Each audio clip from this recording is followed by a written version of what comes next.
मित्रों बहुत बहुत स्वागत है आप सभी लोगों का इस अमेजिंग से सेशन के अंदर। जल्दी जल्दी मुझे ऑडियो वीडियो चेक दे दीजिए और बता दीजिए कि क्या मैं लाइव आ चुका हूं और क्या आपको मेरा ऑडियो, क्या आपको मेरा वीडियो सब कुछ एकदम परफेक्ट है, सब कुछ एकदम बढ़िया है। सारे के सारे लोग मुझे जल्दी से बता देंगे। यस सर, एकदम बढ़िया तरीके से आपका ऑडियो और आपका वीडियो सुनाई दे रहा है। रोहित कुमार, जिशांत, अमनदीप, मोनिका राज, सारे लोगों का बहुत बहुत स्वागत है। Yes yes yes, fantastic. इस मौसम एकदम जोरदार यार, यहाँ पे पढ़ाई का आज माहौल हम लोग बनाने वाले और एकदम बढ़िया से हम लोग यहाँ पे पढ़ने वाले हैं। चलिए दोस्तों, शुरुआत करेंगे आज के सेशन की। सबसे पहले है ना, तो मैं अगर बात करूं आपके साथ, तो अभी हम लोग क्या पढ़ेंगे सर? अभी हम लोग यहाँ पे formation of contract of sale को पढ़ने वाले। बेसिकली हम लोग सेल ऑफ गुड्स एक्ट को आज चालू करने वाले। हमने ऑलरेडी सर यहाँ पे पार्टनरशिप एक्ट को फिनिश ऑफ कर चुका है और मैं अभी यहाँ पे आप लोगों के साथ सेल ऑफ गुड्स एक्ट से शुरुआत कर रहा हूं। ठीक है, अगर मैं बात करूं आपके साथ सेल ऑफ गुड्स एक्ट के अंदर, सबसे पहला जो अपना यूनिट है वो यूनिट बात करता है formation of contract of sale के रिगार्डिंग। किसके रिगार्डिंग बात करता है? बोलो, formation of contract of sale के रिगार्डिंग चर्चा करता है कि formation of contract of sale के रिगार्डिंग यहां पे बातचीत करता है। सबसे पहला अगर मैं बात करूं ना, तो ये एक्ट अप्लाई कहां पे होता है? तो ये एक्ट एक्सटेंड होता है टू होल ऑफ इंडिया। क्या बोला मैंने? ये जो एक्ट है ये एक्सटेंड होता है होल ऑफ इंडिया के अंदर। कब होता है? बोलो जल्दी से सर। ये एक्सटेंड होता है होल ऑफ इंडिया। समझना बात को, होल ऑफ इंडिया पे एक्सटेंड हो रहा है। मतलब अगर मैं बात करूं ना आपके साथ, सर होल ऑफ इंडिया का मतलब क्या होता है? होल ऑफ इंडिया का ये मतलब होता है मित्रों कि होल ऑफ इंडिया मतलब पूरे के पूरे भारत पे अप्लाई होगा क्या? हाँ सर, पूरे भारत के ऊपर अप्लाई होता है सर। लेकिन इंडिया का मतलब क्या? आप पहले ये समझाइए सर, इंडिया का क्या मतलब होता है? पहले तो ये समझाओ। चलो यहां पे अपन से सोगा कर देते हैं। ठीक है, okay, perfect perfect sir, wow, fantastic sir, fantastic sir. ओहो, चलिए देखो, मैं अगर बात करूं ना सर, नहीं सुनना होगा आपको, मैं जो कह रहा हूं ना सुनो भाई आपको। सर इंडिया का आपने क्या पढ़ा कि सोगा जो एप्लीकेबल होता है ना, ये होल ऑफ इंडिया में एप्लीकेबल होता है। सर होल ऑफ इंडिया के अंदर क्या क्या आता है? तो जैसे कि होल ऑफ इंडिया के अंदर बेटा, यहां पे समझना बात को, होल ऑफ इंडिया के अंदर ये मैंने थोड़ा सा अलग बना दिया, पर कोई बात नहीं, आप मैं ऐसे समझ लो। चलो एक काम करते हैं, आप यहाँ पे इंडिया की टेरिटरी समझ लो। मैं यहाँ पे ऐसे ही यहाँ पे ये ले लेता हूँ, एक आधा कोई शेप वेप ले लेते हैं अपन लोग, है ना। मान लीजिए ऐसा शेप ले लेता हूं मैं, ठीक है। चलो एग्जाम्पल, ठीक है। तो आप यहां पे मैं कह रहा हूं आपके साथ कि आप पूरी की पूरी टेरिटरी को ले लो। क्या ले लो? बोलो, पूरी की पूरी टेरिटरी को ले लो। समझ रहे हैं आप बात को? यस सर, मतलब जितनी भी जमीन है ना पूरी की पूरी आने वाली है। ठीक है सर, परफेक्ट है। अब इसके अलावा और क्या होना चाहिए? इसके अलावा इस जमीन के ऊपर की हवा, क्या बोला मैंने? इस जमीन के ऊपर की हवा, वो भी इंडिया का पार्ट माना जाता है। और आप सभी लोग जानते हो कि हमारे इंडिया के तीनों ओर से आपको क्या नजर आ रहा है बेटा? आपको पानी पानी पानी। अंकल जी पानी पिला दीजिए, मेरा गला सूख रहा। आपको तीन ओर से भारत में पानी नजर आता है, ओशन नजर आता है। तो इनका कहना है कि अगर हमारे ये जो तट है ना बेटा, इस तट से 19 नॉटिकल माइल्स तक, मत समझना बात को, इस तट से 19 नॉटिकल माइल्स तक अप्रोक्सीमेट, यहाँ पे सॉरी 12 नॉटिकल माइल्स तक, मतलब अप्रोक्सीमेट 19.6 किलोमीटर तक ना इंडिया का पार्ट माना जाता है। मतलब सर अगर आप इसके अंदर भी कोई कॉन्ट्रैक्ट करते हो ना, तो उसे भी इंडिया के अंदर कॉन्ट्रैक्ट हो रहा है, ऐसा माना जाता है। क्या आप बात को समझे क्या? तो जब मैं कह रहा हूं सर यहां पे बोला जा रहा है it extends to whole of India, तो होल ऑफ इंडिया का ये सारा मतलब होता है कि सर जमीन भी आ गई, उसके ऊपर की हवा भी आ गई, और पानी में अगर हम लोग बात करें ना तो 12 नॉटिकल माइल्स तक चीजें भी आ गई। तो 12 नॉटिकल माइल्स तक सर क्या सारी चीजें आती है क्या? यस सर, 12 नॉटिकल माइल्स तक सारी चीजें यहां पे आ जाती है। सारे लोग समझे? बोलिए जल्दी से हाँ सर, एकदम बढ़िया से समझे करके, है ना। चलो अब देखो, पहले के जमाने में क्या था मैं आपको बताता हूं। पहले ना बेटा आर्टिकल 370 हुआ करता था। अब ये जो आर्टिकल 370 था ना, ये क्या जम्मू एंड कश्मीर के ऊपर रूल्स एंड रेगुलेशंस को, क्या कहा मैंने? जम्मू एंड कश्मीर के ऊपर रूल्स एंड रेगुलेशंस को लागू होने से रोकता था। मतलब मैं ऐसा कह सकता हूं कि पहले आर्टिकल 370 के अंदर होने के कारण जम्मू एंड कश्मीर के ऊपर भारत के लॉज नहीं लगते थे। लेकिन अब क्या हुआ है, आर्टिकल 370 हिच रिवोक हो गया, आर्टिकल 370 को हिच खत्म कर दिया। तो ऐसे केस में हम लोग क्या कहेंगे सर, ऐसे केस के अंदर यहां पे बोला जाता है, क्या बोला जाता है सारे लोग बोलो, इसे वो क्या बोला जाता है सर, इसे यहां पे कहते हैं, क्या कहते हैं बोलो जल्दी से सर, इसे हम लोग कहेंगे कि ये जब आर्टिकल 370 रिवोक हो गया तो जम्मू एंड कश्मीर के ऊपर क्या ऑटोमेटिक यहां पे चीजें आना चालू हो गई क्या? हाँ सर, जो भी लॉज इंडिया में आएंगे वो जम्मू एंड कश्मीर में डीम्ड है कि माने जाएंगे। पहले रोकता था आर्टिकल, लेकिन अब कुछ नहीं है, अब तो सीधा सीधा सारी चीजें होने वाली है क्या? यस सर, सारी चीजें यहां पे होने वाली है, इस बात का अपने को ध्यान रखना है। क्या सारे लोग बढ़िया से समझे क्या? बोलो मुझे जल्दी से, सारे के सारे लोग एकदम मस्त तरीके से, जोरदार तरीके से, प्यारे तरीके से सभी लोग समझे ना? यस सर, एकदम प्यारे तरीके से हम लोग समझ गए। तो हमने क्या देखा सर, यहां पे देखा it extends to whole of India. कब आया था बेटा? 1 जुलाई 1930। वैसे मैं आपको बता दूं, जो ये सोगा है ना, पहले ये इंडियन कॉन्ट्रैक्ट एक्ट का पार्ट होता था, लेकिन बाद में 1930 में बच्चा बड़ा हो गया और इसने बोला मेरे को नया घर चाहिए, तो इसको नया एक्ट दे दिया गया क्या? हाँ सर, अब इसके बाद इसको नया एक्ट में बोल दिया गया कि ठीक है एक काम करो तुम नया एक्ट रख लो करके, है ना? तो ऐसी बात यहां पे की गई है, बहुत बढ़िया सर। अब देखो स्कोप किसके बारे में है, सेल ऑफ गुड्स एक्ट का। ये बात करता है बेटा मूवेबल प्रॉपर्टीज को लेके। किसको लेके बोलो सारे लोग? मूवेबल प्रॉपर्टीज को लेके। ये क्या इमूवेबल प्रॉपर्टी को लगता है कि देखो नहीं, not applicable to sale of immovable property, जैसे लैंड, शॉप, हाउसेस, इसके ऊपर बेटा एप्लीकेबल नहीं होता है। सोगा ध्यान रखना, ये सारे चीजों के ऊपर एप्लीकेबल नहीं होता है। किसके ऊपर एप्लीकेबल होता है? केवल और केवल मूवेबल प्रॉपर्टीज के ऊपर एप्लीकेबल होता है, बाकी किसी के भी ऊपर सोगा एप्लीकेबल नहीं होता, ऐसा आपको ध्यान रखना है सर। परफेक्ट है, परफेक्ट है। चलिए अब मैं अगर बात करूं सर, उसके बाद बताइए और कौन सा। अब हम लोग यहां पे देखेंगे डेफिनेशंस को लेके बात करेंगे। किसको लेके बात करेंगे सारे लोग बोलिए मुझे जल्दी से। डेफिनेशंस को लेके हम लोग यहां पे बात करेंगे, ठीक है? Okay sir. सर ये डेफिनेशंस क्या कहते हैं? कुछ डेफिनेशंस है, कुछ चुनिंदा इंपॉर्टेंट पॉइंट्स है जो कुछ बातें कर रहा है आपके साथ, तो सर जरा सुनते हैं क्या क्या बातें यहां पे की जा रही है करके, है ना? चलिए, क्वेश्चन बैंक में सॉल्यूशन भी है ऑब्वियस बेटा, मतलब सिर्फ क्वेश्चन देके कोई मतलब है कि आप सोच के बताओ, मैं सिर्फ क्वेश्चन दे रहा, क्या मतलब रह जाएगा उसमें? आंसर दूंगा तभी मतलब है ना। आप खुद सोच के देखो कि मैं अगर आपको सिर्फ क्वेश्चन नहीं दे रहा हूं फिर कैसे होने वाला है ना? कॉमन सेंस लगाओ बेटा, common sense which is very uncommon now days, है ना? समझो, तो ऐसा नहीं करना है आपको, है ना? प्लीज प्लीज, है ना? चलो आइए। नहीं, मैं आपको ऐसा चिल्ला नहीं रहा, माफ कीजिएगा, मैं आपको चिल्ला नहीं रहा, मेरी आवाज जरा ऊंची है, ऐसा कुछ नहीं, ठीक है? मैं आपको ऐसा लग रहा हूँ कि मजे ले रहे, मैं ले रहा हूँ मजे, लेकिन मैं चिल्ला नहीं रहा हूँ बस, है ना? चलिए आइए। कब मिल जाएगा sir question bank? Question bank already available है। इसमें दो, देखो आपको दो बुक आएंगी, एक बीसीआर की बुक आएंगी और एक आपको लॉ की बुक आएंगी, ठीक है? तो दो बुक्स आपको आने वाली है फास्ट ट्रैक के अंदर, इस बात का आप ध्यान रखना, दो बुक्स इसके अंदर आने वाली है। तो मुझे एक चीज नहीं समझा कि सिर्फ मॉड्यूल 1 ही क्यों भिजवाए, मैं मतलब अभी तक समझ नहीं पाया इस चीज को, पर ठीक है, मैंने तो दोनों मॉड्यूल सेंड कर दिया मेरे तरफ से, ठीक है? जो भी है आ जाएंगे आपको, है ना? चलिए आइए। वो थर्ड पार्टी को हमने दे के रखा है तो वो सारी चीजें देखता है। क्या मैं एक एक डिलीवरी नहीं देख सकता? आप सोच को ना, मैं इंडिया पोस्ट को ले जाके किताबें दे रहा, है ना? यहाँ पे बेटा मेरे को सोगा पढ़ाना है, यहाँ पे मेरे को दूसरे एक्ट पढ़ाना है ना? तो ऐसे आप सोच के देखिए, अच्छा नहीं लगेगा ना, इसलिए हमने वैसा थर्ड पार्टी को बोला कि आप देखो ना करके, हम आपको देंगे, कुछ अमाउंट देंगे और आप प्लीज देख लो ना, ऐसी बात है ना? चलिए आइए। चलो परफेक्ट है क्या? आ जाइए सर, परफेक्ट है, मिल जाएंगी आपको किताबें बेटा, प्लीज टेंशन लेना सर। वॉल्यूम 2 की जगह इको चार्ट बुक आ गई। हाँ, और सभी बच्चों को ऐसा हुआ है क्या बेटा? सभी बच्चों के साथ ऐसा हुआ है क्या? है ना? जमाओ, एमबी सर को मैसेज डालो, सर हमको तो फ्री में ही मिल गई करके आपकी चार्ट बुक, ऐसा बोल दो उनको, है ना? चलो चलिए, कोई बात नहीं, मजाक को साइड में रखते हैं, आइए आगे बढ़ाएंगे।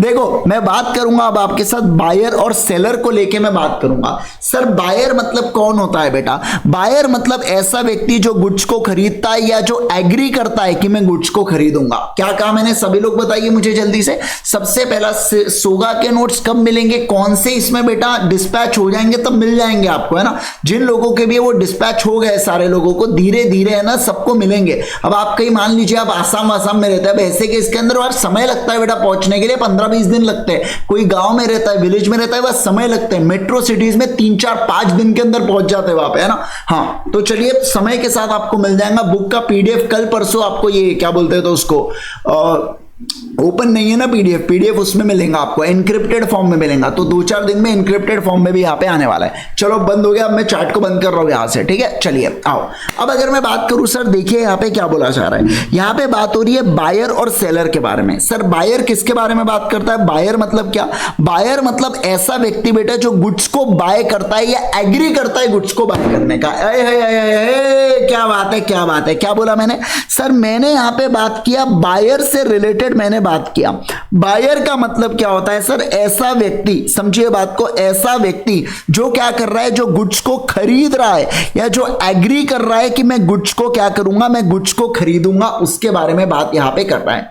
जैसे कि मैं बात करूंगा आपके साथ अजय के बारे में, बेटा समझना बात को, अजय के बारे में। ये अजय क्या है? अजय को बेटा अजनी को, समझना बात को, अजय को अजनी को क्या देना था? अजनी को सर अजय को देना था कैडबरी डेयरी मिल्क सिल्क करके, है ना। ओके, तो अजय एक तो गुड्स को खरीद लेता है, तो मैं कहूंगा अजय बायर है। या अजय दुकानदार से कहता है तुम है ना वो टुचुक वाली डेयरी मिल्क लाना, वो ऐसे उसमें से वो डेयरी मिल्क सिल्क में से हार्ट ऐसा पॉप आउट होता है ना, तुम वो वाली डेयरी मिल्क लाके रखना, मैं क्या खरीदूंगा, मैं आके उसको खरीद लूंगा। समझ रहे बात को? मैं आके उसको खरीद लूंगा। तो ऐसे केस के अंदर एक तो अजय ने गुड्स को खरीद लिया, या वो एग्री करता है, क्या बोला मैंने? या वो एग्री करता है कि मैं गुड्स को खरीदूंगा, तो उसे क्या बोला जाता है मित्रों? सर उसे बोला जाता है बायर। और सेलर का मतलब क्या होता है? तो सेलर का मतलब होता है sir person who sells the goods और agrees to sells the goods को सेलर बोला जाता है। जो सेल कर रहा है, या अगर मैं बात करूं आपके साथ जो एग्री कर रहा है सेल करने के लिए, उसे क्या बोला जा रहा है? उसे बोला जा रहा है सेलर। क्या बोला जा रहा है? सारे के सारे लोग बोलेंगे सेलर, नाम उसे दिया जा रहा है। ओके सर, अब goods and other related terms के बारे में बात करेंगे। सर गुड्स की डेफिनेशन में बताइए क्या हो रहा है। सर देखो, गुड्स का मतलब क्या होता है? Goods means every kind of movable property. क्या बोला यहाँ पे? गुड्स का मतलब मैं आपको समझाने जा रहा हूं। तो गुड्स का मतलब क्या होता है सर? सबसे पहला बोल के रखा है गुड्स का मतलब कि every kind of movable property को गुड्स बोला गया है। क्या बोला गया है? बोलो। मूवेबल प्रॉपर्टी को अपन लोग गुड्स का नाम देते हैं। जैसे कि मैं अगर बात करूं, ये ग्लास गुड्स है, ये अगर मैं बात करूं आपके साथ, ये माउस गुड्स है, ये पेंसिल गुड्स है। मतलब सर मूवेबल प्रॉपर्टी होना चाहिए, है ना। मैं बोल रहा हूं ये फ्लैट, जिस फ्लैट में मैं रहता हूं इसको काट के अलग कर दूंगा, ऐसा नहीं हो सकता, ये मूवेबल नहीं है बेटा, है ना। ये मूवेबल नहीं, इसको इंपॉसिबल है मूव करना। तो ऐसे केस के अंदर वो इमूवेबल प्रॉपर्टी के अंदर आता है, तो वो गुड्स नहीं है। तो पहली कंडीशन क्या? मूवेबल प्रॉपर्टी का होना बहुत ज्यादा जरूरी है गुड्स के लिए, ऐसा बोला जा रहा है, ठीक है। Other than actionable claim and money के बारे में बात हुआ। किसके बारे में बात हुआ? बोलो। Other than actionable claim and money के बारे में बात हुआ। अदर देन एक्शनेबल क्लेम, क्या बोला यहाँ पे? अदर देन, अदर देन समझना मतलब है, इसका मतलब होता है कि एक्शनेबल क्लेम और मनी, एक्शनेबल क्लेम और जो मनी है ना, ये कभी गुड्स हो सकते हैं क्या? नहीं सर, ये कभी भी गुड्स नहीं हो सकते, इस बात का ध्यान रखना। फिर से कहूंगा मैं आप लोगों के साथ, एक्शनेबल क्लेम और मनी कभी भी गुड्स नहीं हो सकते। एक्शनेबल क्लेम का मतलब क्या होता है? जैसे फॉर एग्जांपल, मैंने क्या किया बेटा, मैंने यहां पे है ना, समझो आप बात को, मैंने क्या किया, मैंने खुशी को गुड्स बेचा, ठीक है। तो खुशी मेरी क्या बन जाती है? डेटर बन जाती है। बोलो क्या बन जाती है? डेटर। तो डेटर का मतलब होता है, अब डेटर एक एक्शनेबल क्लेम है, मतलब मैं जिसके ऊपर एक्शन लेके अपने पैसे को ले सकता हूं, पैसे को ले सकता हूं, उसे एक्शनेबल क्लेम बोला जाता है। जैसे बिल ऑफ एक्सचेंज हो गया, बिल ऑफ एक्सचेंज भी एक एक्शनेबल क्लेम जैसा ही होता है। इसके अलावा अगर रोकड़ा बेटा, जो मनी है ना, जो रोकड़ा है, जो मनी है, क्या मैं उसे यहाँ पे, मुझे एक बात बताइए, क्या सर वो भी यहाँ पे मतलब गुड्स का पार्ट होगा क्या? नहीं बेटा, मनी तो आप लोग ट्रांजैक्शन को फैसिलिटेट करने के लिए लाते हो, आप उसको गुड्स नहीं बोल सकते, उसको हम लोग सेल ऑफ गुड्स एक्ट के अंदर डील नहीं कर सकते एज अ गुड्स। तो इसलिए मनी को एक्सक्लूड कर दिया है और एक्शनेबल क्लेम को भी क्या कर दिया है? एक्सक्लूड कर दिया है गुड्स के डेफिनेशन में से। तो अपन ने क्या बोला बेटा? देखो सभी लोग बताएंगे सर गुड्स में क्या हो रहा है? गुड्स का मतलब होता है every kind of movable property other than, दो चीजें अदर देन में आ रही, मतलब सर ये अदर देन वाली चीजें गुड्स नहीं है। कौन से? एक तो पैसा रोकड़ा हुआ और दूसरा एक्शनेबल क्लेम हुआ। एक्शनेबल क्लेम का मतलब क्या होता है सर? एक्शनेबल क्लेम मतलब ऐसी चीज जहां पे अपन एक्शन लेके पैसे को रिकवर कर सकते सकते हैं। मैंने किसी को उधारी पर गुड्स दिया तो मैं आपके ऊपर, अगर आप मुझको पैसे नहीं दिए तो मैं आपके ऊपर क्लेम करके, एक्शन लेके क्या वो पैसे को रिकवर कर सकता हूं क्या? बिल्कुल बिल्कुल रिकवर कर सकता हूं। उसे एक्शनेबल क्लेम का नाम यहां पे दिया जाता है। सभी लोग गॉटचा? यस सर, एकदम बढ़िया से समझाया करके, ठीक है। चलो इसके अलावा सर और बताइए। अब इसके अलावा, अरे यार कहा गया। हाँ, इसके अलावा सर और बताइए। अब देखो ये हुआ कौन सा, एक्शनेबल क्लेम एंड इंक्लूड्स के बारे में बात कर रहा है। मतलब सर गुड्स के डेफिनेशन में कौन आने वाला है उसके बारे में बात हुआ। तो सर अब यहां पे बात हो रही है इंक्लूड्स के बारे में। किसके बारे में? कम ऑन एवरीवन, इंक्लूड्स के बारे में हम लोग बात करेंगे। मतलब सर गुड्स के डेफिनेशन में किसको हम लोग इंक्लूड करने जा रहे हैं? तो गुड्स के डेफिनेशन में हम लोग सबसे पहली चीज किसको इंक्लूड कर रहे हैं? देखिए, स्टॉक एंड शेयर्स को आपको इंक्लूड करना है। स्टॉक एंड शेयर्स को किसको इंक्लूड करेंगे? बोलो सारे के सारे लोग। स्टॉक एंड शेयर्स को, स्टॉक को और शेयर्स को। सर स्टॉक मतलब क्या होता है? ग्रुप ऑफ शेयर्स को स्टॉक बोला जाता है। जैसे 10 शेयर्स को अगर आप मिलाओगे तो एक स्टॉक होता है, या 20 शेयर को आप मिलाओगे तो आप उसको स्टॉक बोलोगे। या अगर कोई शेयर्स भी होते हैं ना, नॉर्मल एक शेयर्स होते हैं, तो ऐसे केस के अंदर उसको भी गुड्स की डेफिनेशन के अंदर इंक्लूड कर लिया है। मतलब अगर आप एक व्यक्ति दूसरे व्यक्ति को शेयर्स बेच रहा है तो वो definitely sir sale of goods act के अंदर कवर होने वाला है। तो सर स्टॉक एंड शेयर्स को इंक्लूड किया। दूसरा देखो, ग्रोइंग क्रॉप्स, ग्रास या थिंग्स अटैच टू या forming part of the land which are agreed to be severed before the sale or under the contract of sale। मतलब देखो क्या बोला। दूसरा इन्होंने बात किया क्रॉप्स के बारे में। यहां पे किसके बारे में बात किया? सारे लोग बोलेंगे सर। दूसरा बात किया प्लांट्स के बारे में, और बात किया क्रॉप्स के बारे में। और जिसको आप लोगों ने एग्री कर लिया है, जिसको आपने बोला है, जिसको आप लोगों ने एग्री कर लिया है, टू बी सीवियर्ड। क्या बोला मैंने? टू बी सीवियर्ड, है ना? To be severed. देखो, agreed to be attach forming, agreed to be severed before sale और कॉन्ट्रैक्ट ऑफ सेल। कब? वो भी बिफोर सेल और कॉन्ट्रैक्ट ऑफ सेल। अब आप सर मतलब बताइए पहले तो ये क्या है करके। हमें तो कुछ समझ ही ना आवे सर, हम लोग ने सेल ऑफ गुड्स एक्ट कुछ पढ़ा ही नहीं है, हमें पता ही नहीं है। बताइए सर क्या होता है इसका मतलब। देखो सर, ऐसे प्लांट्स या ऐसे क्रॉप्स, क्या कहा मैंने? ऐसे प्लांट्स या ऐसे क्रॉप्स। जैसे मान लीजिए ये एक बगीचा है बेटा, बगीचे के अंदर क्या है? बगीचे के अंदर पेड़ लगे हुए हैं। क्या लगे हुए? बोलो। बगीचे के अंदर पेड़ लगे हुए हैं, ठीक है। Okay sir. अब पेड़ के ऊपर क्या है? पेड़ के ऊपर फल लगे हुए। क्या लगे हुए? बोलो। फल लगे हुए पेड़ के ऊपर। क्या आपको लग नहीं रहा एकदम ओरिजिनल ड्राइंग लग रही है सर? ऐसा लग रहा है सर कि मतलब क्या है, क्या कला है करके। आप ऐसा लग रहा है कि नहीं लग रहा है? आप लोग बोलो जल्दी से मेरे को। क्या जबरदस्त सर, पिकासो ऑफ अल्टीमेट सी है। मैं यही सुनना चाहता था आपके साथ, मैं यही सुनना चाहता था आपको, है ना? हाँ चलिए, तो बाद में बोली लगाएंगे। प्लीज कोई मुझे रिक्वेस्ट नहीं करेगा सर, प्लीज हमें पेंटिंग भेज दो, पेंटिंग भेज दो, कोई रिक्वेस्ट नहीं करेगा, मैं पहले कह रहा हूं आपसे, ठीक है। आइए, अब सर ये पेड़ के ऊपर फल लगे हुए। अब ये जो फल है ना, सुनिए, मैं क्या करता हूं, मैं आपसे वादा करता हूं कि मैं आपको क्या करूंगा, मैं आपको ये फल बेचूंगा। सिंपल सी बात है, अगर मैं फल बेचूंगा तो क्या ये सेल ऑफ गुड्स एक्ट के अंदर आने वाले हैं क्या? हाँ सर, फ्रूट्स है तो फ्रूट्स है तो ये गुड्स कंसिडर कर देंगे और ये सोगा के अंदर आने वाला है। दूसरा, अगर मैं आपसे कहता हूं एक काम करो ना, समझो ना बात को, ये पूरे के पूरे क्या ले लो, ये जितने भी झाड़ है ना, पूरे के पूरे झाड़ ले लो जमीन के साथ। क्या बोला मैंने? पूरे के पूरे झाड़ ले लो जमीन के साथ। तो क्या ये सोगा के अंदर आएंगे? नहीं सर, ये एक इमूवेबल प्रॉपर्टी बन जाते, नहीं आएंगे। तीसरा पार्ट समझना बात को। तीसरा पार्ट, मैं आपसे कहता हूं कि ये जो झाड़ है ना, ये झाड़ को मैं काट दूंगा, सीवियर कर दूंगा, काट दूंगा और इसके लकड़े को बंडल करके मैं आपको बेचूंगा। समझना, कॉन्ट्रैक्ट ऑफ सेल करने से पहले सर मैं झाड़ को पूरा सीवियर करूंगा, काटूंगा और उसके जो वुडन लॉग्स है वो वुडन लॉग्स मैं आपको बेचूंगा। मुझे आप एक बात बताइए, क्या मैं इसको बोल सकता हूं? क्या मैं इसे कह सकता हूं सर ये गुड्स है करके? हाँ, मैं इसे कह सकता हूं। तो ये उसी के बारे में बात कर रहे हैं। किसके बारे में सर? देखो, ये बात कर रहे हैं आपके साथ कि देखो, ग्रोइंग क्रॉप्स, ग्रास या things attach to a forming part of land.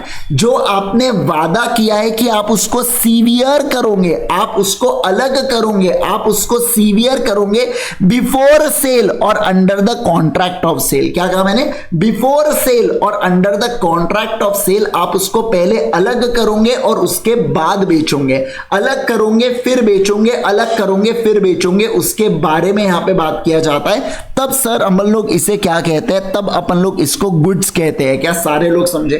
बोलिए मुझे जल्दी से, क्या सारे के सारे लोग बढ़िया से समझे क्या? अब देखो, एक्शनेबल क्लेम का मतलब क्या होता है? जिसको आप एक्शन कर सकते हो, मतलब जिसके ऊपर आप एनफोर्स कर सकते हो ओनली बाय एक्शन या सूट।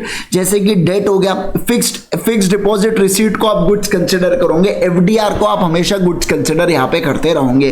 ठीक है, अब देखो, goods include both tangible and intangible goods like goodwill, copyrights, patents, trademark etcetera. Stock and share, gas, steam, water, electricity and decree of the court are considered to be the goods करके ऐसा भी। Decree का मतलब क्या होता है? Order of a court. क्या बोला जा रहा है? ऑर्डर ऑफ कोर्ट, है ना? ये सारे चीजों को भी क्या बोला जा रहा है? गुड्स यहां पे कहा जा रहा है। अब सर गुड्स की अपन लोग क्लासिफिकेशन कर रहे हैं। गुड्स को क्या कर रहे हैं बोलो सारे लोग? सर गुड्स की क्लासिफिकेशन चल रही है। सबसे पहला जो टाइप है बेटा वो है एग्जिस्टिंग गुड्स का। सबसे पहला कौन सा टाइप है बोलो? सबसे पहला टाइप है एग्जिस्टिंग गुड्स का टाइप है। यहां पे कौन सा टाइप है? सभी लोग बोलो, एग्जिस्टिंग गुड्स का टाइप है।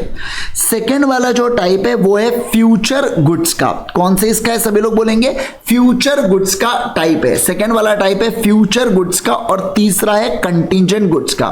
तो मैंने आपसे क्या क्या कहा जरा बताइए सर। मैंने आपसे कहा एग्जिस्टिंग गुड्स, फ्यूचर गुड्स। क्या क्या कहा बोलो? Existing goods, future goods. Existing goods हुआ। दूसरा मैंने आपसे कहा फ्यूचर गुड्स हुआ और तीसरा मैंने आपसे कहा कंटीजेंट गुड्स हुआ। कौन सा हुआ बोलो? कंटीजेंट गुड्स हुआ।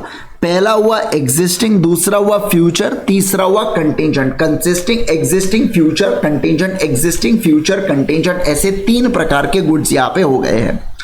अब मैं अगर एग्जिस्टिंग गुड्स की बात करूं आपके साथ, तो सर एग्जिस्टिंग गुड्स का क्या मतलब होता है?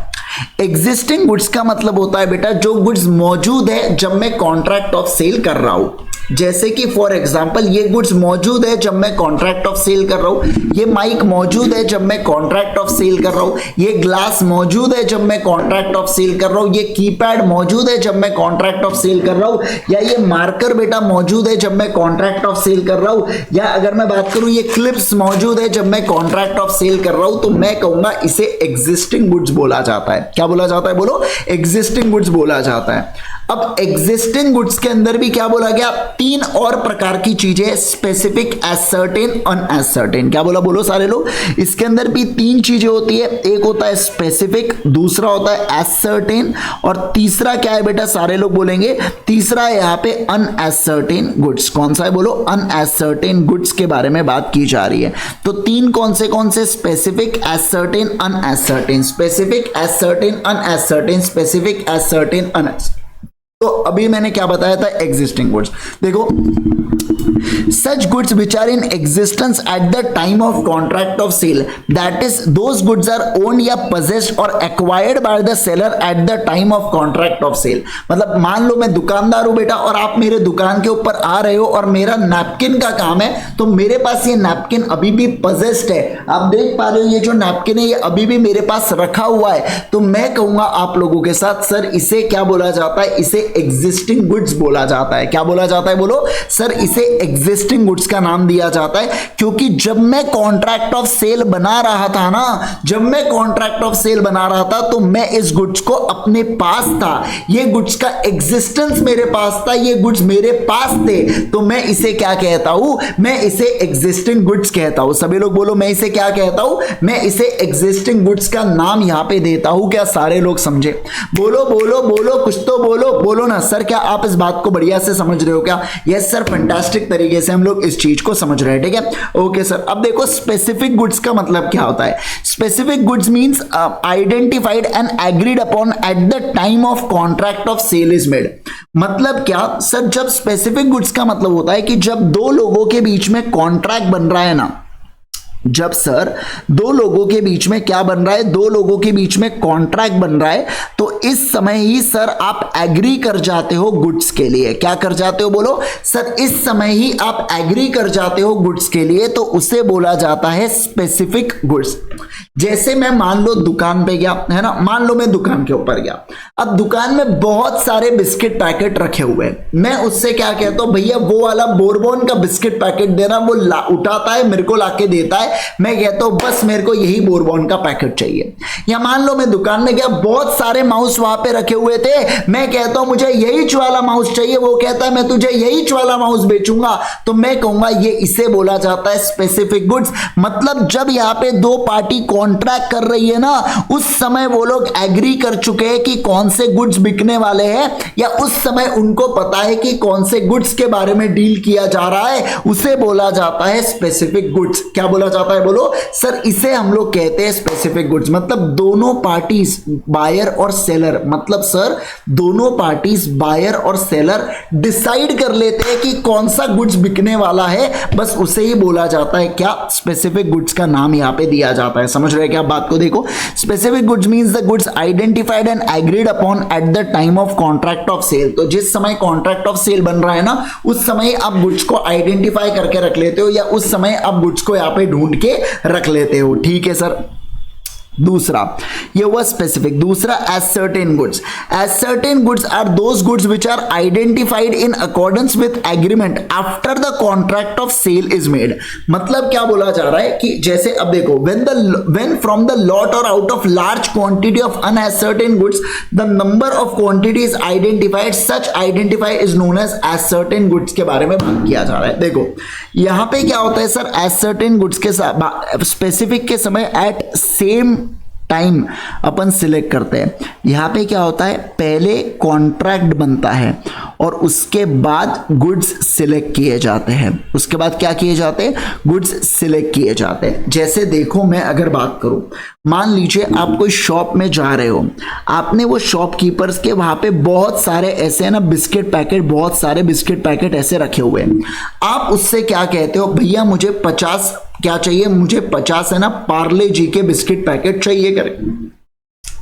आपने उसको रोकड़ा थमाया, उसने पैसे रख लिया, आपके बीच में कॉन्ट्रैक्ट बन गया कि वो आपको 50 पार्ले जी के पैकेट देगा और आपने उसको पैसे देना है। आपके बीच में कॉन्ट्रैक्ट बन चुका है, आप फिर पैसा दो, बाद में दो, अभी दो, कल दो, परसों दो, कोई फर्क नहीं पड़ता। पेमेंट करने से कॉन्ट्रैक्ट के ऊपर कभी असर नहीं होता। कॉन्ट्रैक्ट के लिए ऑफर और एक्सेप्टेंस चाहिए, बस इतना ध्यान रखना। तो सर दो लोगों के बीच में आपस में कॉन्ट्रैक्ट हो गया 50 बिस्किट पैकेट देने का। अब उसका गोडाउन पीछे था, वो गोडाउन में जाता है जहां पे हजारों की तादाद में बिस्किट पैकेट पड़े हुए, वो उसमें से 50 बिस्किट पैकेट को अलग करता है कि वो रुपेश आया था, रुपेश को 50 बिस्किट पैकेट चाहिए थे, रुपेश को 50 बिस्किट पैकेट दिए जाए। तो ऐसे केस में मैं कहूंगा इसे एज सर्टेन गुड्स बोला जाता है, क्योंकि पहले आपने क्या किया, पहले आपने कॉन्ट्रैक्ट बनाया 50 बिस्किट पैकेट का, और दूसरा फिर आपके कॉन्ट्रैक्ट के हिसाब से हमने क्या किया, गुड्स को अलग किया। गुड्स को क्या किया बोलो ना सर, उसके बाद हमने गुड्स को अलग किया, आपके कॉन्ट्रैक्ट के हिसाब से हमने गुड्स को अलग किया, गुड्स को सेपरेट किया, गुड्स को अलग किया, गुड्स को सेपरेट किया, तो उसे बोला क्या जाता है सर, उसे सारे लोग बोलेंगे उसे क्या कहा जाता है सर, इसे बोला जाता है एज सर्टेन गुड्स। क्या बोला जाता है बोलो, एज सर्टेन गुड्स का नाम इसे दिया जाता है। ठीक है सर। मतलब देखो आफ्टर के ऊपर फोकस है। अब देखो तीसरा, unascertain goods. Unascertain goods are goods which are not specifically identified या ascertain at the time of contract, they are indicated and defined only by description या सैंपल। मतलब क्या कि जब मैं यहां पे 50 बिस्किट पैकेट का ऑर्डर दिया ना बेटा पार्ले जी का, तब वो अनएसर्टेन गुड्स होते हैं। मतलब ये जो यहां पे पूरा के पूरा स्टॉक पड़ा हुआ है, इसको अनएसर्टेन गुड्स बोलूंगा। अब इसमें से जब मैं 50 हटके रख देता हूं ना, तो इसे मैं एसर्टेन गुड्स कहता हूं। क्या आप बात को समझे? क्या बोलिए ना मुझे, क्या आप इस बात को समझ रहे हैं? पहले क्या होगा सर, पहले गुड्स अनएसर्टेन होंगे और उसके बाद जब आप उस गुड्स में से अलग कर दोगे ना चीजों को, उसे सर एसर्टेन गुड्स का नाम दिया जाता जाता है, या उसे हम लोग क्या कहते हैं सर, उसे हम लोग यहाँ पे कहते हैं एज सर्टेन गुड्स के बारे में यहाँ पे बात की जा रही है। क्या सारे लोग बढ़िया से समझे क्या? बोलो बोलो बोलो बोलो बढ़िया तरीके से, क्या सारे के सारे लोग समझे क्या? यस सर, एकदम बढ़िया तरीके से सारी बातें समझ चुके हैं, सारी बातें एकदम बढ़िया तरीके से गई क्या? बोलो ना, भेजे में गया क्या? बोलो बोलो बोलो, सारे लोग हाँ में जवाब देंगे। यस, परफेक्ट है।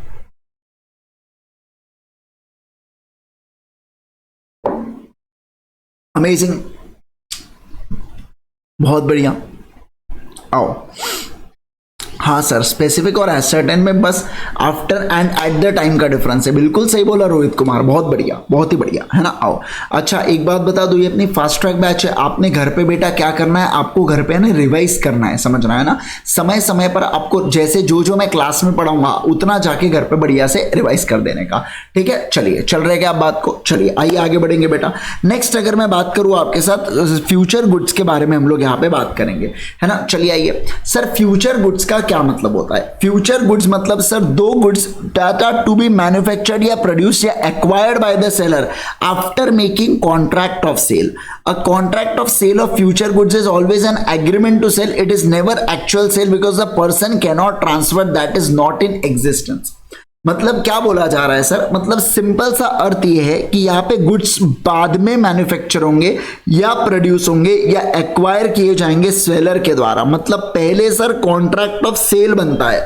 पहले क्या बनता है बोलो सर? पहला यहाँ पे बोला जाता है, यहाँ पे क्या बनता है? पहले बनता है यहाँ पे कॉन्ट्रैक्ट ऑफ सेल। सभी लोग बोलो, पहले बनेगा सर कॉन्ट्रैक्ट ऑफ सेल। क्या बनेगा? कॉन्ट्रैक्ट ऑफ सेल पहले बनेगा। और दूसरा अगर मैं बात करूं आप लोगों के साथ, और फिर उसके बाद एक तो गुड्स को मैन्युफैक्चर करेंगे या प्रोड्यूस करेंगे या एक्वायर किया जाएगा, बाद में आपके हिसाब से बाद में किया जाएगा, तो उसे फ्यूचर गुड्स बोला जाता है। एग्जाम्पल देता हूं, सभी लोग ध्यान दीजिएगा। देखो क्या था, मैं मेरे बारे में बात करता हूं बेटा। मेरा नाम क्या? आईजी सर, ठीक है। मैं गया था शॉप के अंदर, मैं उस भैया से क्या कहता हूं, शॉपकीपर भैया से कहता हूं सुनील भैया सुनो करके। वो शॉपकीपर के भैया का नाम था सुनील भैया। मैं सुनील भैया से कहता हूं भैया सुनो, मुझे है ना यूट्यूब के ऊपर स्ट्रीम करना होता है, तो मुझे है ना ये फॉलोइंग डिटेल्स के कार्ड चाहिए, जिसके अंदर 16 GB क्या होना चाहिए आपका? 16 GB का आपका ये होना चाहिए, क्या बोलते हैं, तो आपका ग्राफिक कार्ड वगैरह होना चाहिए, मेरे को ग्राफिक कार्ड चाहिए करके, ठीक है।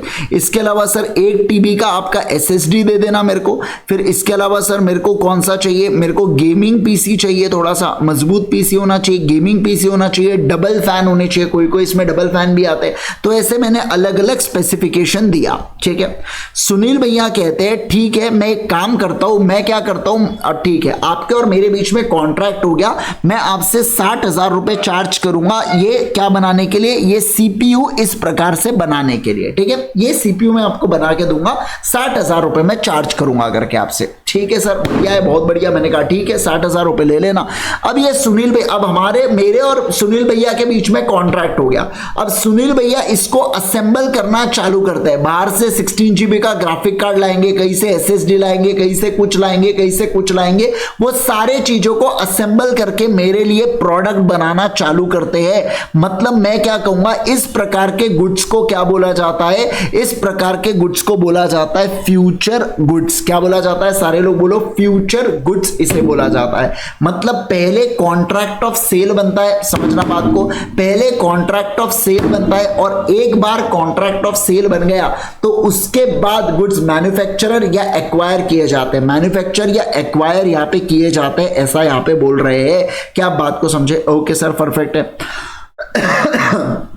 मुझे बात बताइए, कभी भी क्या ये सेल होने वाला है क्या? नहीं सर, ये हमेशा एग्रीमेंट टू सेल बन के रहेगा, कभी भी कॉन्ट्रैक्ट फॉर सेल नहीं होता है। क्योंकि कभी अगर कोई चीज एग्जिस्टेंस में नहीं है तो आप उसका कॉन्ट्रैक्ट नहीं कर सकते। आप केवल और केवल वादा कर सकते हैं कि ऐसा कोई पीसी मैं आपको बाद में कल चल के बना के दूंगा, तो आप केवल ऐसा वादा कर सकते हैं, उससे ज्यादा यहाँ पे उम्मीदें मत रखना, ठीक है। ओके सर, अब हम लोग बात करेंगे कंटीजेंट गुड्स के बारे में। सर कंटीजेंट गुड्स का मतलब क्या होता है? जिसका acquisition of which of the seller depends upon uncertain contingency, uncertain event, it is known as contingent goods।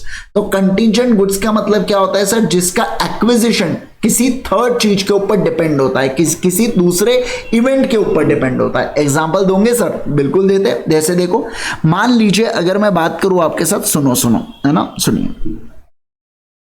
मैं बात कर रहा हूं आपके साथ किसके, मैं मेरे बारे में बात कर रहा हूं। मैं यहाँ पे कॉन्ट्रैक्ट करता हूँ किसके लिए, मैं यहाँ पे कॉन्ट्रैक्ट करता हूँ, सभी लोग ध्यान दीजिए है ना। मैं अगर बात करूँ आपके साथ, मैं यहाँ पे बात करूंगा अजय के बारे में।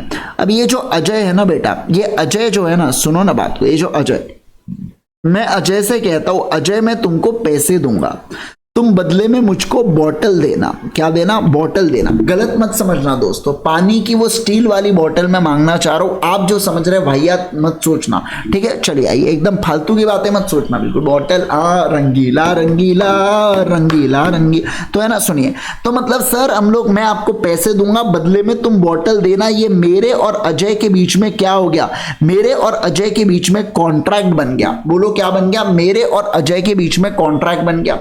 अब ये जो मेरे और अजय के बीच में कॉन्ट्रैक्ट बनाया ना मित्रों, एक चीज का ध्यान रखना, इसमें अजय क्या कहता है, देखो यार मैंने ना चाइना से कुछ गुड्स बुलाए, मैंने चाइना से चुंगली से कुछ गुड्स बुलाए, वो चुंगली मुझे है ना शिप भेजने वाला है। चिंता मत करना, वो जो चुंगली है ना, वो चुंगली क्या भेजने वाला है? बोलो, वो चुंगली मुझे एक शिप भेजने वाला है। तो जैसे ही वो शिप आ जाती है ना, जैसे ही वो शिप यहां पे पहुंच जाती है ना, मैं तुम्हें क्या करूंगा, मैं तुम्हें गुड्स दे दूंगा। मैं तुम्हें क्या करूंगा? बोलो, मैं तुमको गुड्स दे दूंगा, मैं तुमको गुड्स हैंड ओवर कर दूंगा जैसे ही वो शिप आ जाती है। तो ऐसे केस के अंदर सुनिए ना बात को, ऐसे केस के अंदर हम लोग क्या कहेंगे कि यहां पे अजय का मेरे को गुड्स देना, क्या आपको लगता नहीं क्या ये शिप के ऊपर डिपेंडेंट है? हाँ, अगर शिप बेटा टाइटैनिक हो गई, मतलब डूबी डूबी जाए, अगर शिप बेटा डूब गई तो क्या कॉन्ट्रैक्ट हमारा वॉइड हो जाने वाला है? क्या ऑब्वियस सी बात है, कॉन्ट्रैक्ट हमारा वॉइड होगा। लेकिन सर अगर शिप नहीं डूबी तो क्या कॉन्ट्रैक्ट यहां पे हमारा वॉइड होने वाला है? क्या नहीं सर, फिर यहां पे कॉन्ट्रैक्ट वॉइड नहीं होने वाला है, ध्यान रखना। फिर सर कॉन्ट्रैक्ट यहां पे टर्न आउट हो जाएगा। तो इसका क्या बोला जाता है सर? कंटीजेंट गुड्स का मतलब होता है, देखो यहां पे जो बॉटल है ना, ये डिपेंड करता है कौन से इवेंट के ऊपर? शिप के आने के इवेंट के ऊपर। तो जब शिप आएंगी तो सर आपका कॉन्ट्रैक्ट होगा, अगर शिप नहीं आई तो क्या कॉन्ट्रैक्ट होने वाला है? क्या नहीं सर, हमारा कॉन्ट्रैक्ट नहीं होने वाला है, ऐसा ये लोग कह रहे हैं। ठीक है सर, परफेक्ट है। अब हम लोग चलेंगे नेक्स्ट डेफिनेशन के ऊपर, और ये डेफिनेशन किसके बेटा? डिलीवरी की डेफिनेशन है। डिलीवरी का मतलब क्या होता है? Transfer, voluntary transfer of position from one person to another. मैं आपको ये बेटा माउस देता हूं, मैं कहता हूं मैंने गुड्स की डिलीवरी किया। मैं आपको ये ग्लास देता हूं, समझना बात को, ये जो समझे, ये जो मिट्टी का ग्लास है, मैं ये मिट्टी का ग्लास आपको हैंड ओवर करता हूं, तो ऐसे केस के अंदर इसे बोला जाता है सर ये भी क्या हुआ? डिलीवरी हुआ। समझ रहे? ये जो पेंसिल है बेटा, ये पेंसिल मैं आपको हैंड ओवर करता हूं, मैं आपको दे देता हूं, मतलब सर वॉलेंटरीली। वॉलेंटरी का मतलब होता है दिल से रे, दिल से रे, है ना। तो वॉलेंटरी का मतलब होता है दिल से। जब मैं ट्रांसफर कर रहा हूं किसी position from one person to another, मतलब एक व्यक्ति से दूसरे व्यक्ति को, एक व्यक्ति से दूसरे व्यक्ति को जब मैं ट्रांसफर कर रहा हूं, पोजीशन ऑफ गुड्स को ट्रांसफर कर रहा हूं, तो उसे क्या बोला जाता है? उसे बोला जाता है डिलीवरी। क्या बोला जाता है? सारे लोग बोलो, डिलीवरी बोला जाता है। क्या बोला जाता है सर? डिलीवरी का हम लोग यहाँ पे नाम देते हैं। अब सर फॉर्म्स ऑफ डिलीवरी कौन सी होती है? आप देख सकते हो यहाँ पे, एक होता है एक्चुअल डिलीवरी, दूसरा होता है कंस्ट्रक्टिव, तीसरा होता है सिंबॉलिक। एक्चुअल डिलीवरी का क्या मतलब है? एक्चुअल डिलीवरी का सिंपल सा मतलब, पोजीशन का मतलब नहीं पता मोनिका आपको? सही में बेटा मोनिका देखो, फोन जो है ना, मान लो जब मम्मी पापा का फोन आपके पास होता है तो मैं कहूंगा पोजीशन आपके पास है। जब आपका फोन मम्मी के पास होता है और मम्मी मासी से बात कर रही है तो समझना मैं कहूंगा आपके फोन का पोजीशन मम्मी के पास है। मतलब आपको यह देखना है कि फोन है किसके पास, गुड्स है किसके पास, उसे पोजीशन बोला जाता है ना। चलो आइए, बेसिक इंग्लिश लैंग्वेज है, पता होना चाहिए मेरे हिसाब से। आइए, अब एक्चुअल डिलीवरी का क्या मतलब होता है सर? एक्चुअल डिलीवरी का मतलब होता है सर जब गुड्स है ना are physically delivered to the buyer, मतलब हम जब गुड्स को फिजिकली डिलीवर्ड करते हैं ना बायर को, सामने से, जैसे मान लो सामने वाले ने कीबोर्ड मांगा तो मैंने उसको क्या दिया? मैंने उसको, समझो ना बात को, मैंने उसको कीबोर्ड दिया। मैं कहता हूं लेना लेना, कीबोर्ड लेता क्यों नहीं, लेना करके लेना। तो ऐसे केस के अंदर मैंने यहां पे गुड्स को जब फिजिकली डिलीवर किया बायर को, किसको दिया बोलो, बायर को मैंने गुड्स को फिजिकली डिलीवर किया, उसे एक्चुअल डिलीवरी का नाम दिया जाता है। क्या नाम दिया जाता है बोलो, एक्चुअल डिलीवरी का नाम यहां पे दिया जाता है। Actual delivery takes place when seller transfer the physical position of goods to buyer और to third person authorised to hold goods on the behalf of buyer करके। तो मैं किसी को भी, एक तो बायर को दे सकता हूं, या अगर बायर कहता है कि मेरे बिहाफ में किसी दूसरे पर्सन को देना, तो मैं दूसरे पर्सन को भी दे सकता, उसके अंदर भी कोई दिक्कत नहीं है ना। तो मैं किसी भी व्यक्ति को यहाँ पे पोजीशन को ट्रांसफर कर सकता हूँ क्या, डेफिनेटली सर मैं किसी भी व्यक्ति को पोजीशन यहाँ पे दे सकता हूँ जिसको बायर बोले। तो एक्चुअल डिलीवरी का मतलब क्या होता है सर, जब मैं गुड्स को फिजिकली डिलीवर कर रहा हूँ बायर को, क्या बोल रहा हूँ मैं, जब मैं गुड्स को फिजिकली डिलीवर कर रहा हूँ बायर को, तो उसे बोला जाता है एक्चुअल डिलीवरी। क्या बोला जाता है, सब लोग बोलो, एक्चुअल डिलीवरी बोला जाता है। ठीक है सर, परफेक्ट है। सेकेंड क्या होता है, सेकेंड होता है कंस्ट्रक्टिव डिलीवरी के बारे में बात करेंगे। किसके बारे में बात करेंगे बोलो, कंस्ट्रक्टिव डिलीवरी के बारे में यहां पे बात किया जाता है। सर कंस्ट्रक्टिव डिलीवरी का मतलब क्या होता है, कंस्ट्रक्टिव डिलीवरी का मतलब होता है, समझिए बात को, without any change in custody, मतलब जिसके पास गुड्स का पोजीशन था ना, अभी भी गुड्स का पोजीशन उसके पास है, बस उसकी ओनरशिप चेंज हो जाती है। क्या बोला मैंने फिर से, गुड्स का पोजीशन जिसके पास है उसके पास ही होता है। फिर से, गुड्स का पोजीशन जिसके पास है उसके पास ही होता है। क्या बोला मैंने, उसके पास ही होता है, उसके पास ही होता है। लेकिन अगर मैं बात करूं ना, बस उसकी क्या चेंज हो जाती है, उसकी, समझे, उसकी ओनरशिप चेंज हो जाती है। एग्जांपल दूंगा, एकदम सटीक तरीके से ध्यान देना, कंस्ट्रक्टिव डिलीवरी के बारे में बात कर रहा हूं मैं, है ना। आओ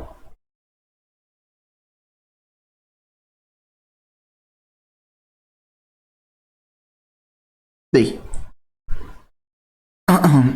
मिस्टर ए के बारे में बात करूंगा। मिस्टर ए के जो गुड्स है ना, वो मिस्टर डी के, एमडी के गोडाउन में पड़े हुए हैं। क्या बोला मैंने, एमडी के गोडाउन में वो गुड्स रखे हुए हैं। अब क्या होता है, मिस्टर बी आता है, मिस्टर बी और मिस्टर ए के बीच में कॉन्ट्रैक्ट होता है कि मिस्टर बी पैसे देगा और ये गुड्स को देने वाला है किसको, मिस्टर बी को। अब ये गुड्स कहां पे पड़े हुए, गोडाउन में पड़े हुए। ये मिस्टर बी को कहता है कि आप एक काम करो ना, गोडाउन से जाके गुड्स को कलेक्ट कर लो। मिस्टर बी का क्या कहना है, मिस्टर बी का ये कहना है, क्या कहना है मिस्टर बी का, मिस्टर बी का ये कहना है कि यार मुझे गुड्स की एज सच अभी जरूरत नहीं है, मुझे फ्यूचर में जरूरत पड़ने वाली है। तो एक काम करता हूं ना, मैं गुड्स को गोडाउन में ही रहने देता हूं। क्या बोला मैंने, मैं गुड्स को गोडाउन में ही रहने देता हूं, कोई टेंशन की बात ही नहीं है। गुड्स गोडाउन में पड़े रहेंगे, मैं गुड्स को बाद में जाके कलेक्ट कर लूंगा, मैं गुड्स को बाद में जाके देख लूंगा, है ना। Yes sir. तो पहले जो मिस्टर डी था ना, ये मिस्टर ए के बिहाफ में गुड्स को अपने पास रखता था। क्या बोला मैंने, पहले जो मिस्टर डी था ना, ये किसके बिहाफ में बेटा, ये ए के बिहाफ में गुड्स को अपने पास रखता था। लेकिन अब ये जो मिस्टर डी है ना, ये किसके कहने पर, मिस्टर बी के बिहाफ में गुड्स को अपने पास रख रहा है। मतलब सर देखो हुआ क्या, एक्चुअल में गुड्स की ओनरशिप जा चुकी है किसको, मिस्टर बी को एक्चुअल में गुड्स की ओनरशिप जा चुकी है। फिर से, मिस्टर बी को गुड्स की ओनरशिप जा चुकी है। फिर से, मिस्टर बी को गुड्स की ओनरशिप जा चुकी है, जो पहले थी मिस्टर ए के पास। लेकिन मिस्टर डी से क्या गुड्स का पोजीशन सरका, क्या मिस्टर डी से गुड्स का पोजीशन इधर से उधर हुआ क्या, नहीं सर, मिस्टर डी से गुड्स का पोजीशन इधर से उधर नहीं हुआ।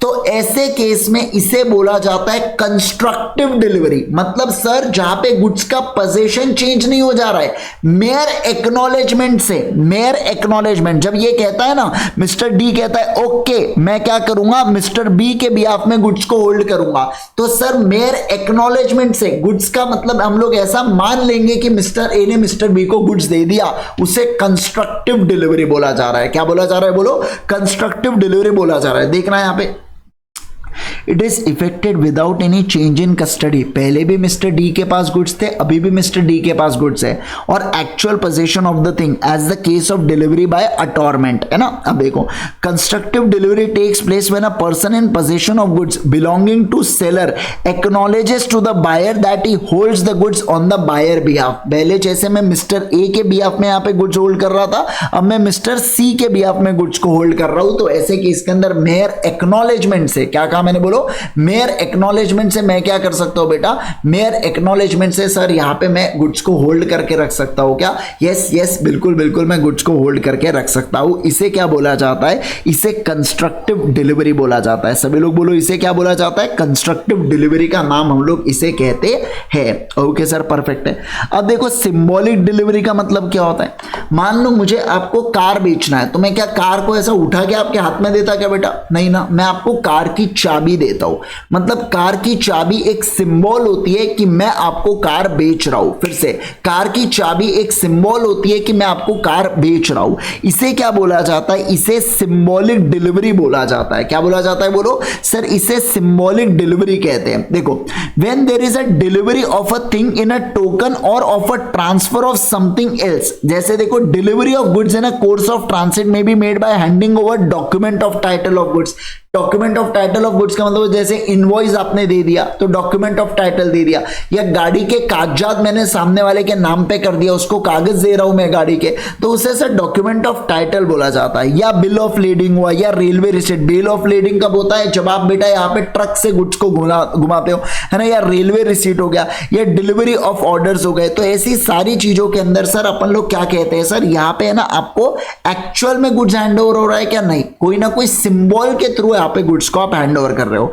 Where actual delivery is not possible there may be delivered by the means of getting possession of the goods. तो मतलब जहां पे एक्चुअल डिलीवरी पॉसिबल नहीं होती है, तो किसी ना किसी दूसरे तरीके से यहाँ पे पोजेशन को हैंड ओवर कर दिया जाता है, ऐसा यहाँ पे बोला जा रहा है। ठीक है, तो other ways of handling goods ऐसा मैं कह सकता हूं क्या, बिल्कुल बिल्कुल सर यहाँ पे बोला जा सकता है। तो अपन ने देखा डिलीवरी के 3 पार्ट होता है, अपन ने देखा कौन से डिलीवरी के 3 पार्ट होते हैं बोलो। पहला क्या होता है मित्रों, पहला यहाँ पे क्या होता है, सारे लोग बोलो सर। पहला होता है कौन सा sir, actual delivery, constructive delivery, symbolic delivery. Actual delivery, constructive delivery, symbolic delivery. Actual delivery, constructive delivery, symbolic delivery. Actual delivery, constructive delivery, symbol delivery. Actual delivery, constructive delivery, symbolic delivery. मतलब मुझे बताइए sir, अगर मैं actual में goods का possession जाके करता हूं दूसरे पर्सन को, उसे कौन से डिलीवरी बोला जाता है, इसे बोला जाता है एक्चुअल डिलीवरी। सर मुझे एक बात बताइए, अगर मैं यहाँ पे गुड्स को किसी सिंबल के थ्रू दे रहा हूं, जैसे चाबी मैंने हैंड ओवर किया, सिंबॉलिक डिलीवरी। सर जहां पे गुड्स का पोजीशन एक्चुअल में इधर से उधर चेंज नहीं होता, इधर से उधर चेंज नहीं होता, मेयर एक्नॉलेजमेंट से बस ट्रांसफर मान लिया जाता है, उसे कंस्ट्रक्टिव डिलीवरी का नाम देते हैं। कौन सा नाम देते हैं बोलो, कंस्ट्रक्टिव डिलीवरी का यहाँ पे नाम दिया जाता है। क्या सारे लोग समझे क्या, बोलो पट से, मुझे सारे के सारे लोग बढ़िया से समझ गए क्या, है सर समझ गए। ठीक है, 1 मिनट रुकना बस, है ना, 1 मिनट रुकना।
ओके चलो आ जाओ।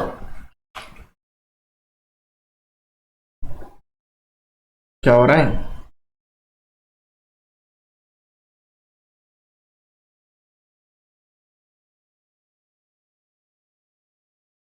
ओके दोस्तों, अगर मैं बात करूं आपके साथ, ध्यान दीजिए। चलो चलो चलो चलो चलो चलो चलो सर, आ जाइए। इसको अपन लोग बाद में देखेंगे, डॉक्यूमेंट ऑफ टाइटल को। आ जाइए, मर्केंटाइल एजेंट के बारे में बात करेंगे।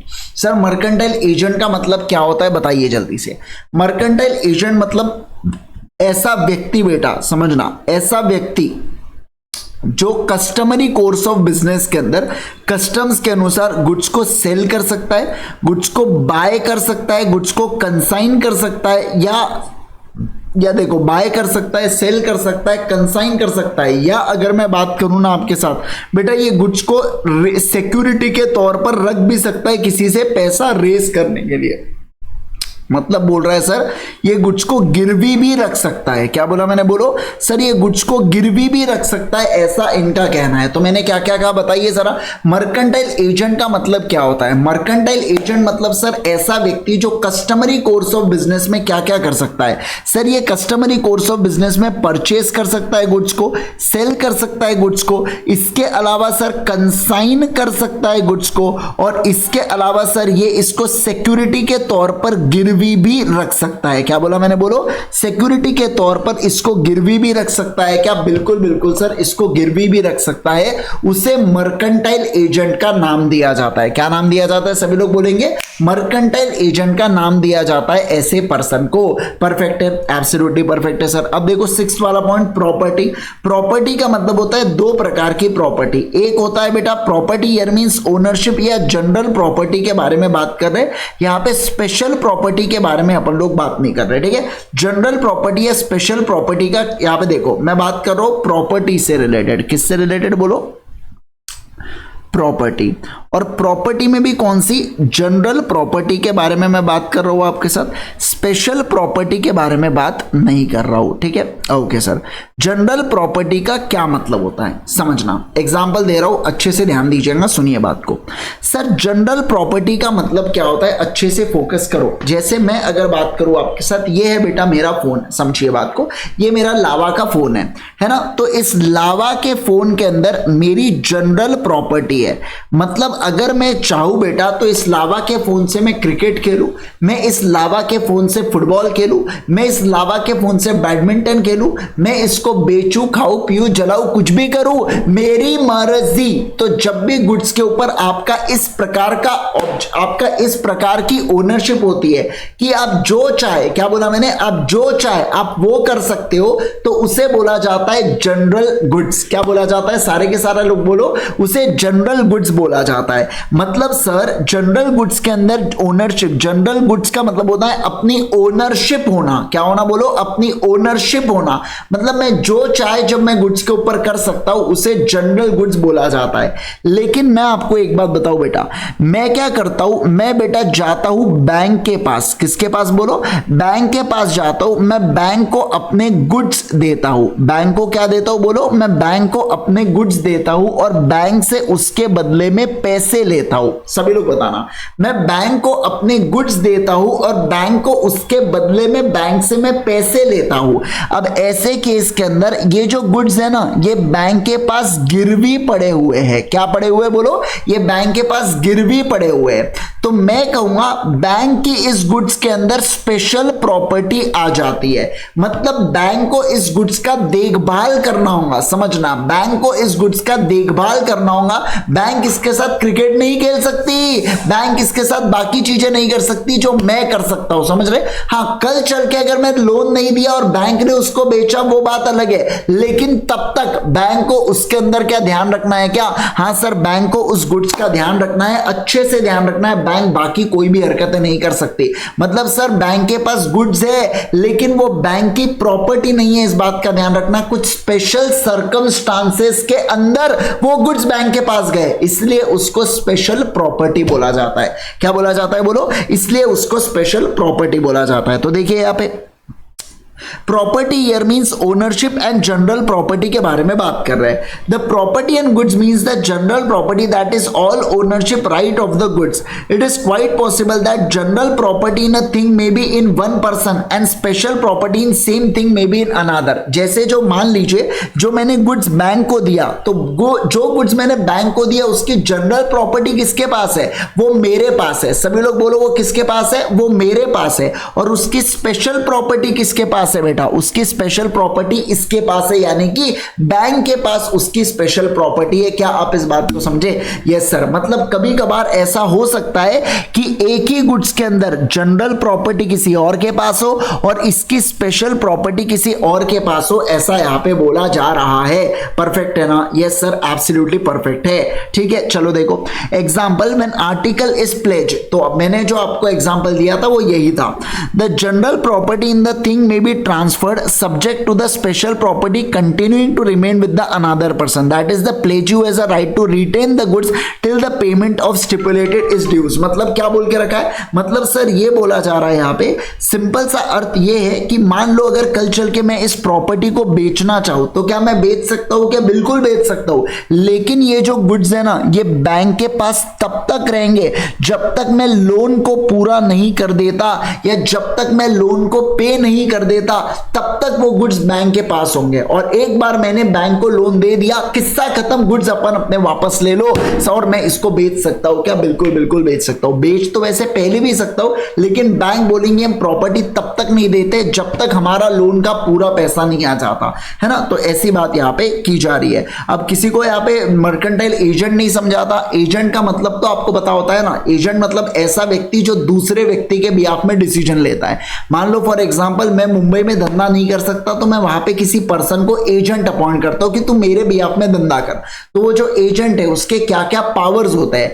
तो सोगा में बोला गया है एक एजेंट को परचेस करने के पावर है, सेल करने के पावर है, किसी को भेजने के यानी कि कंसाइन करने के पावर है, और चौथा गुड्स को गिरवी रख के उसके बदले में पैसे रेस करने के भी पावर होता है. उसे मर्केंटाइल एजेंट बोला जाता है. ठीक है ना. चलो आओ, तो ये हुआ प्रॉपर्टी और ये हुआ मर्केंटाइल एजेंट.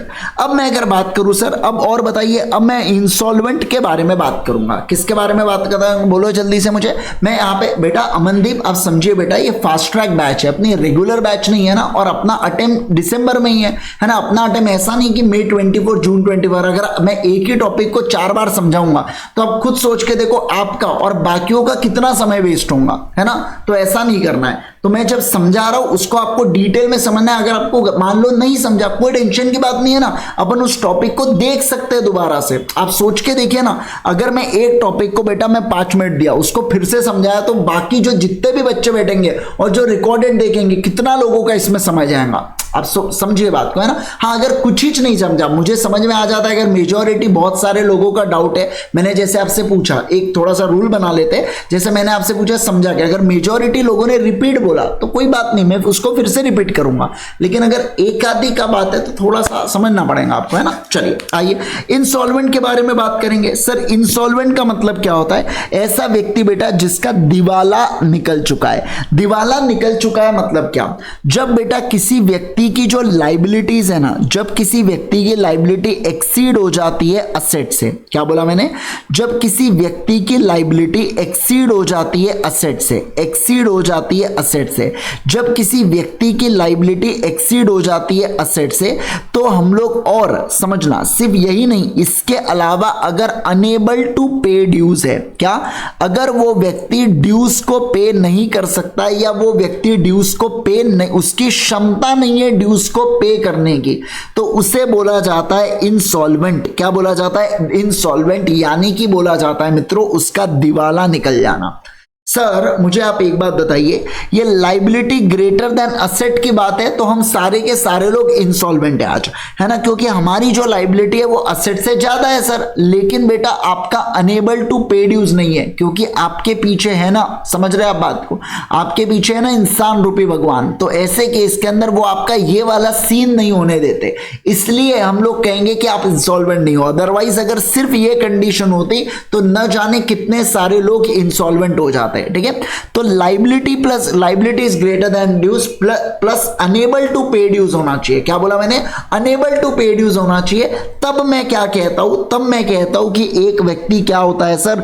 तब एक व्यक्ति इंसॉल्वेंट माना जाता है। क्या माना जाता है? बोलो, इंसॉल्वेंट माना जाता है। देखो, A person is said to be insolvent when he ceases का मतलब होता है stop, है ना? ceases का मतलब क्या होता है? stop to pay his debts in ordinary course of business or cannot pay his debts as they become due। मतलब वो व्यक्ति जब ड्यूज को पे नहीं कर पाता या पे नहीं करना चाहता, उसे इंसॉल्वेंट बोलते हैं। whether he has committed an act of insolvency or not, तो भले वो एक्ट ऑफ इंसॉल्वेंसी करे या एक्ट ऑफ इंसॉल्वेंसी ना करे, उससे कोई फर्क नहीं पड़ता। अगर वो व्यक्ति बेटा यहाँ पे ड्यूज को पे नहीं कर पा रहा है तो उसे अपन लोग इंसॉल्वेंट का नाम दे देते हैं। क्या? हाँ सर, उसको अपन लोग इंसॉल्वेंट का नाम यहाँ पे अपन लोग दे देते हैं। क्या सारे लोग बढ़िया से समझे? बोलो मुझे जल्दी से। Yes sir. प्राइस का मतलब क्या होता है? Price is a money consideration of sale of goods. मतलब आप गुड्स को कितने में बेचते हो, मनी कंसिडर, कितना पैसा चार्ज करते हो, कितना पैसा चार्ज करते हो, सर उस पैसे को बोला जाता है, उस मनी कंसिडरेशन को प्राइस का नाम दिया जाता है। क्या? हाँ सर, प्राइस का नाम दिया जाता है, ठीक है। It is the value of the goods expressed in monetary terms. जैसे ये माउस 350 रुपए का, ये फोन 10,000 रुपए का, ये जो ग्लास है ये 2 रुपए की। तो ऐसे केस के अंदर मैं कहूंगा इसे मॉनिटरी टर्म्स के अंदर डिफाइन किया गया। तो ये जो मॉनिटरी टर्म्स में हम लोग कहते हैं ना सर, इसे प्राइस बोला जाता है। क्या बोला जाता है? बोलो, प्राइस बोला जाता है। क्वालिटी ऑफ गुड्स का क्या मतलब होता है सर? क्वालिटी ऑफ गुड्स का मतलब होता है गुड्स का स्टेट या गुड्स की कंडीशन कैसी है, गुड्स किस स्थिति में है, उसे बोला जाता है सर क्वालिटी। क्या बोला जाता है? सभी लोग बोलेंगे क्वालिटी ऑफ गुड्स। मतलब गुड्स किस स्थिति में है, क्या कंडीशन है, क्या स्टेट है, उसे अपन लोग सर क्वालिटी ऑफ गुड्स का नाम देते हैं, उसे अपन लोग क्वालिटी कहते हैं। क्या आप बात को इतना समझ रहे हैं? सारे के सारे लोग जल्दी से बोलेंगे मुझे, क्या आप इस बात को बढ़िया से समझ रहे हो? क्या? हाँ सर, एकदम जोरदार तरीके से हम लोग चीजों को समझ पा रहे हैं। बोल दो फटाफट फटाफट मुझे, है ना? Yes sir. आगे बढ़ू क्या? मैं आगे बढ़ू क्या? सारे के सारे लोग बताइए मुझे, है ना? चलो, मैं भी आपको यहाँ पे बताने चाह रहा हूँ क्या एलिमेंट्स बता रहा हूँ कॉन्ट्रैक्ट ऑफ सेल के। वैसे जो आप इंडियन कॉन्ट्रैक्ट एक्ट के अंदर जो इंपॉर्टेंट होते हैं ना असेंशियल एलिमेंट्स ऑफ कॉन्ट्रैक्ट, बस उसी प्रकार से इसके भी कुछ असेंशियल एलिमेंट है कॉन्ट्रैक्ट ऑफ सेल के। देखो, है तो कॉन्ट्रैक्ट ही, तो मेजॉरिटी ऑफ जो पॉइंट्स है ना वो सेम ही रहने वाले। जैसे देखो, देयर मस्ट बी 2 पार्टीज। वाह, लोगों के बीच में कॉन्ट्रैक्ट करने के लिए एक इंसान खुद से कभी कॉन्ट्रैक्ट नहीं कर सकता। मैं ये नहीं बोल सकता ऊपर के जेब से पैसे निकाल के नीचे के जेब में डालूं तो बढ़िया कॉन्ट्रैक्ट कर लिया। ऐसा होता है क्या? नहीं दोस्तों, ऐसा नहीं होता। दूसरा, सब्जेक्ट मैटर मूवेबल गुड्स होते हैं, ये अपन ने पहले ही पढ़ चुके हैं। सेल ऑफ गुड्स के अंदर मूवेबल गुड्स के बारे में बात हो रही है, इमूवेबल को छेटेंगे नहीं, इमूवेबल को ध्यान भी नहीं देंगे, ऐसा। तीसरा, प्राइस जो है ना वो मनी में पे होना चाहिए बेटा, काइंड में पे नहीं होना चाहिए। बार्टर सिस्टम अलाउड नहीं होता है। आपको पिस्सा आपको देना होगा तब जाके हम लोग कहेंगे प्राइस पेएबल। सर, जो ट्रांसफर ऑफ प्रॉपर्टी है ये सेलर से बायर को must take place. Sale of goods act के अंदर पक्के से सर एक जन से दूसरे जन के तरफ सर प्रॉपर्टी ट्रांसफर होनी चाहिए। और प्रॉपर्टी मतलब कौन सी? जनरल प्रॉपर्टी के बारे में बात कर रहे हैं बेटा, है ना? अब देखो, कॉन्ट्रैक्ट ऑफ सेल एब्सोल्यूट या कंडीशनल हो सकता है। एब्सोल्यूट मतलब डायरेक्ट और कंडीशनल मतलब कुछ ना कुछ कंडीशन के लिए। क्या बोला? कोई ना कोई कंडीशन लगाने के लिए। उसके बाद all other essential elements of valid contract must be present. मतलब जो अपन लोग सेक्शन नंबर 10 के अंदर पढ़ते थे ना बेटा, वो सारे के सारे एसेंशियल एलिमेंट्स भी इसके अंदर होने चाहिए। क्या? हाँ सर, एसेंशियल एलिमेंट्स भी होने चाहिए कॉन्ट्रैक्ट के अंदर, उसके बारे में बात यहाँ पे की गई है। सारे लोग समझ गए क्या? बोलो फटाफट फटाफट जल्दी से, सारे के सारे लोग समझे क्या? बोलिए जल्दी से मुझे, है ना? चलिए, परफेक्ट है, एब्सोल्युटली परफेक्ट। आज के लिए अपन केवल इतना करने वाले, कल हम लोग कंटिन्यू करेंगे इसको पार्ट 2 के अंदर। बढ़िया से अपन लोग क्या करेंगे? बढ़िया से इसको अपन लोग कंटिन्यू करेंगे, है ना? पार्ट 2 के अंदर अपन लोग इसको फिनिश ऑफ करेंगे, ठीक है? चलिए guys, thank you so much once again everyone. मुलाकात होंगी कल कितने बजे? 7:30 बजे मुलाकात होंगी हमारे इस यलगार बैच के अंदर। और ये क्या पे होता है? हमारे अल्टीमेट है यार, ये अल्टीमेट सीए फाउंडेशन केस पे होता है। क्या करे यार, कुछ चीजें छूटती ही नहीं है, ऐसा लग रहा है मेरे को, है ना। क्या क्या निकल गया, तौबा तौबा, सारा मूड खराब हो गया, है ना। चलो तो ये सर, तो मिलते हैं हम लोग नेक्स्ट वाले इसमें। मैं यहाँ पे आप लोगों के लिए, जिन लोगों ने पीडीएफ का ऑप्शन अवेल किया उन लोगों के लिए पीडीएफ अवेलेबल करवा देता हूँ, ठीक है। चलिए everyone, bye bye everyone, take care, see you all, see you all, see you all everyone, bye bye bye bye and bye bye everyone, ठीक है। चलिए, जाने से पहले बस आपको एक चीज कहना चाहूंगा कि अगर आप हमारे इस कोर्स में जुड़ना चाहते हैं बेटा, ये जो कोर्स है ना, समझना ये कोर्स है किसके लिए, वो सारे बच्चे जो दिसंबर अटेम्प्ट दे रहे हैं। तो आपको करना कुछ नहीं है, आपको ultimateca.com के ऊपर जाना है, आप गेट स्टार्टेड पे क्लिक कीजिएगा, यहाँ पे सीए फाउंडेशन ओल्ड सिलेबस में जाएंगे तो आप ये फास्ट ट्रैक बैच को ज्वाइन कर सकते हैं। इसके अलावा आप एक और चीज, अगर आपको सिर्फ लॉ चाहिए तो आप सिर्फ लॉ का फास्ट ट्रैक बैच यहाँ पे देख सकते हैं, with printed books, without printed books आप यहाँ पे ले सकते हैं। आपको लाइव देखना है तो रोज शाम में 7:30 बजे मैं लाइव आता हूं बेटा हमारे यहाँ पे कौन से इसमें, अल्टीमेट सीए फाउंडेशन के अंदर। और वही अगर मैं बात करूं, अगर आपको रिकॉर्डेड देखना है तो आप रिकॉर्डेड भी ले सकते हैं। क्या गूगल ड्राइव वाला ऑप्शन रिकॉर्डेड होता है और ये लाइव वाला ऑप्शन होता है। ऐसा नहीं है ये लाइव देखने के बाद आप इसको रिकॉर्डेड भी देख सकते हैं, उसके अंदर भी कोई दिक्कत नहीं है। अगर आपको रिकॉर्डेड देखना है तो आप देख सकते हो लाइव के बाद रिकॉर्डेड, लेकिन रिकॉर्डेड में सिर्फ और सिर्फ रिकॉर्डेड चलता है, तीनों व्यूज। और यहाँ पे एक लाइव होता है, 2 रिकॉर्डेड होते हैं। व्यूज का मतलब होता है 3 व्यूज का मतलब होता है 60 मिनट का लेक्चर है तो आप 180 मिनट तक बार बार ऑन ऑफ करके कितने बार भी आप देख सकते हो, 180 मिनट तक, जब तक वो वीडियो को आप देख नहीं लेते। और मुझे ऐसा लगता है उससे ज्यादा तो कोई देख भी नहीं सकता, है ना, ऐसी बात है। चलिए everyone, thank you so much once again, bye bye, take care, see you all.